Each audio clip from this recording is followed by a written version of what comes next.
October 8th, 2021 marks the 150th anniversary of the Great Chicago Fire. Let me tell you its history. So to begin with, I know it sounds cool, but no, Mrs. O'Leary's cow did not kick over a lantern while being milked at 8 o'clock at night and start the Chicago Fire. This is the O'Leary house, which belonged to Patrick and Kathleen O'Leary. It was a double house, so the O'Learys stayed in the back house and they would take boarders in the front. In the 1870s, Chicago was the 5th largest population in the U.S., and we used to get a lot of boarders who were making their way west for the California Gold Rush.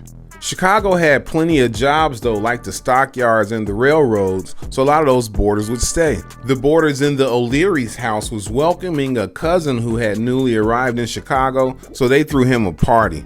Apparently, they got a little drunk, they went into the barn in some type of way. That's how a fire started. The fire started on the west side of the Chicago River and it jumped the river and started going east. Chicago might as well have been called Wood City because our sidewalks, our buildings, our boats, everything was made of wood.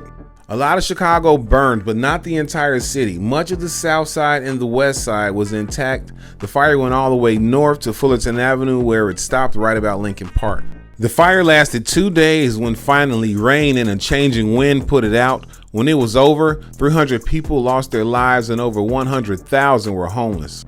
The good news is that help was on the way quick. Because of the telegram, we were able to wire out that we needed help from other cities, and it came pretty fast. Every building that was still standing became a homeless shelter or a food bank, and neighboring suburbs like Hyde Park kicked in full steam. By now, you should know what happened next. The very next day, architects and builders from all over the world came to Chicago to help make us back right. Since that day, Chicago's been the greatest thing about America since sliced bread. We gave the world the time zones, the skyscraper, drill music, and we make blues and jazz what it is. 150 years has passed since the Great Chicago Fire, but one thing has remained the same: we're the greatest city on earth.